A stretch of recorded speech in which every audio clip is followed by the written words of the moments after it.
up, HELLRAISERS? Welcome back to yet again another video. And this is my first ever video game review. So every time I come on here to review a game, I'm gonna say gamers. HELLRAISERS is basically different from the gamers, but guess what? This is a review channel, so we're gonna be reviewing games.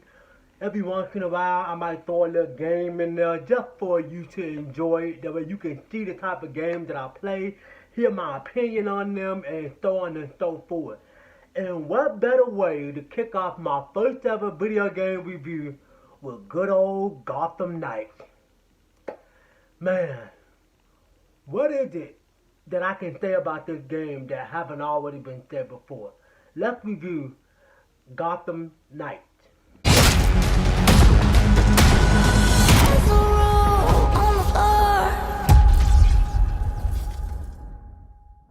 So Gotham Knights tells the story about Batman dying, and the Bat family has to come together to find out who killed Batman, or is he really dead. And the further they go throughout this whole entire game, they start to realize that Batman had a lot of stuff going on that led to his death. Okay, so this game came out last year in October, and it was one of the most anticipated games that ever come out because people was expecting another Batman type game.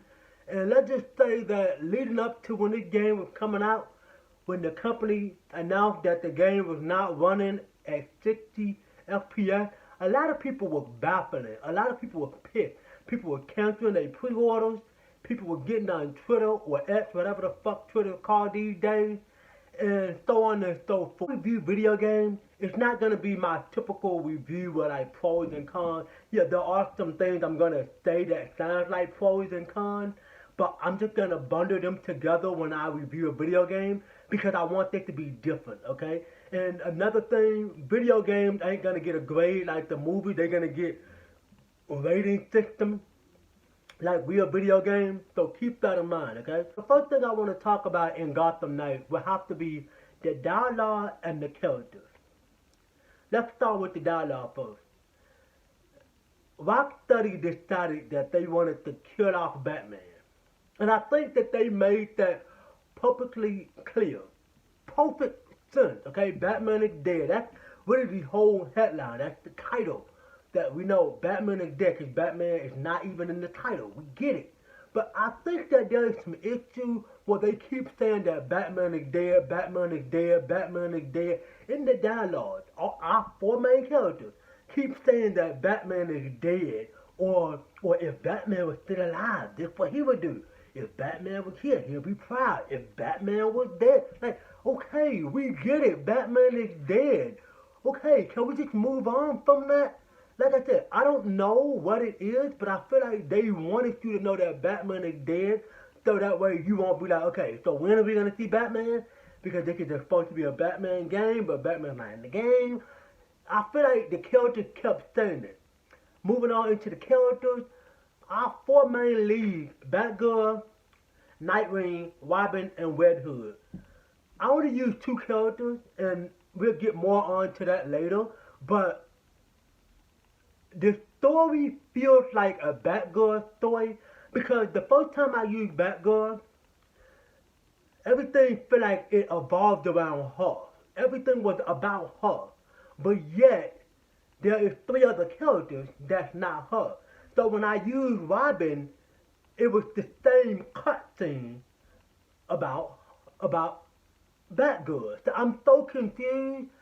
Because I was thinking, oh, okay, so if you switch the character, start the game over, they will give you a different POV with the other characters. But that's not what you get here.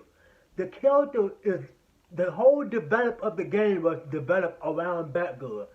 Now, the only reason that I'm going to come out and say, the only reason why most of the men played this game is because of Batgirl. I mean, when this game came out, people were talking about how big her cake was. I mean, come on, let's just be clear, people.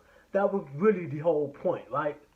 Moving on into the next part of this game, I want to talk about combat and steal. So The comeback in this game is just one button press, the same button over and over and over. You gotta hold the button to do a heavy attack, the same fucking button over and over and over. It's the same shit. If I'm telling you, this shit feels like a game that should have been made a long time ago. Then the steals are so basic, and I feel like there's a lot of wasted potential there. They could have done a little bit something better with the steals. Batgirl focused more on her critical hit style, her being more quick and fast because she's a girl. She's much more lighter. Robin focused on being very stealthy, kind of quiet, you know what I'm saying? Taking enemies from up above and stuff like that. And I haven't used Nightwing yet or Red Hood. I'm planning on making a playthrough with them. But yeah, the comeback and the steal, it feels outdated. And you're going to hear me say that word outdated again. The next part of this game will have to be the open world. Feels more like Deadwood. But the open world itself is not so open. Gotham is a very big city. It's a very big world. But there is absolutely nothing to do. In this game, you can hear NPCs react to you when you run past them.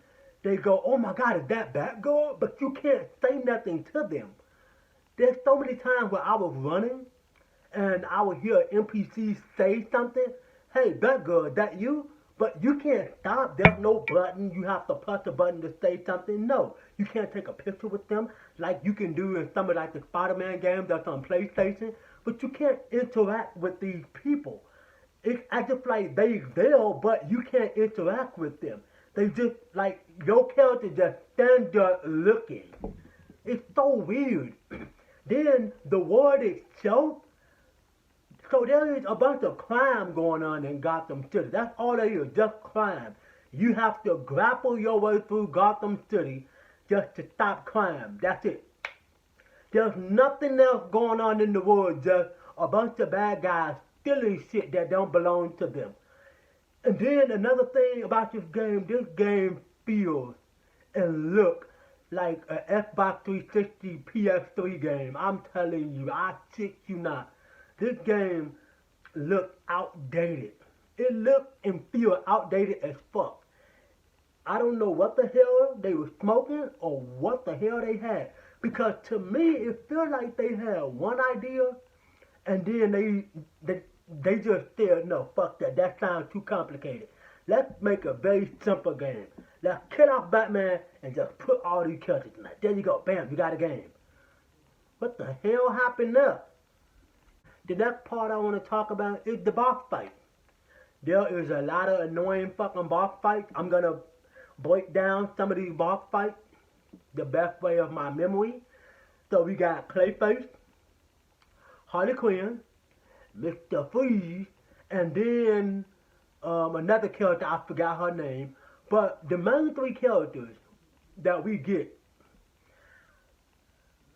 Clayface to me is the hardest boss fight to fight because he disappears, he melts into like the swords and stuff. He goes all over the fucking place.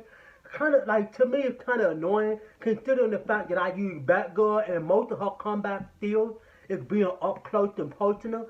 And I hate when boss fight does shit like that because especially when it comes down to characters that have to make physical contact in order enough to take down the boss. And then the boss is immune to certain things. They grab you and throw you against the wall. They take all your fucking health away, which is kind of fucking annoying as shit. And I died so many times fighting Clayface. Kind of pissed me off, but I kept going. I finally beat his ass, but he's not even the worst part. The boss fight that gave me the most trouble will have to be Mr. Freeze. Cool party. Cool party. Mr. Freeze, to me, is by far the absolute worst boss fight I've ever encountered in this game. Because there's so many times I would dodge all his attacks and somehow this motherfucker still managed to freeze me. It is so frustrating to consider the fact that I do perfect dodge moves and somehow he fucking frees me in fucking mid-air. You gotta press A. I'm playing on my Xbox. You have to press A to get out of it, and by the time you finally get out of it, he jump in the air and stomp the ground, and then you lose damn near all your health. His boss fight was mad fucking annoying. That pissed me off the most. Harley Quinn, although she's the easiest boss fight, she's my favorite boss fight in the entire game. But I would say Harley Quinn boss fight to me felt realistic to consider the fact that she had a big ass hammer. And if you depend on whichever one of the characters that you use, it feels fair, you know, because you can literally take her hammer and use the hammer against her. There ain't no way where you feel like you have a disadvantage. So like with Mr. Freeze, you can't really get close to him without him freezing you in the fucking process. But with Harley Quinn, there's a chance that you can get up close and personal with her because she is a human character just like our main four leads. The final thing I wanted to touch on would have to be my actual experience with the game. I will be honest with you, despite the fact that how outdated the game is enjoyable to a certain level.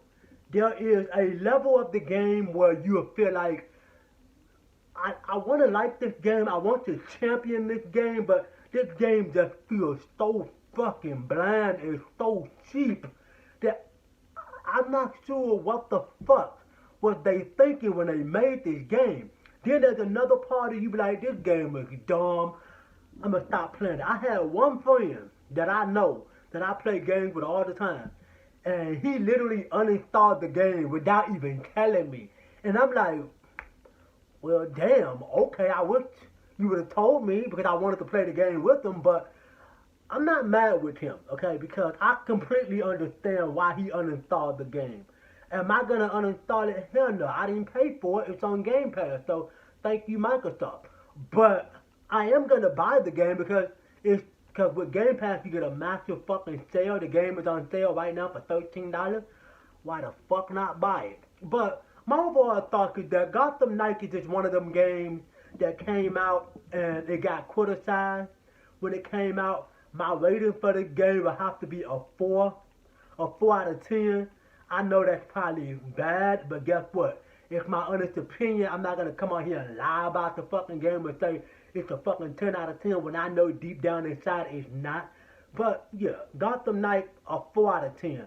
So gamers, HELLRAISERS, that's going to wrap up today's specific review. If you enjoyed this review just as much as you enjoy all my movie reviews, how about consider drop a like on the video, subscribe to the channel, and turn on that fucking bell notification so that way when I drop another lit video, you'll be the first ones to get it. And I hope to catch you HELLRAISERS in my next video. Peace.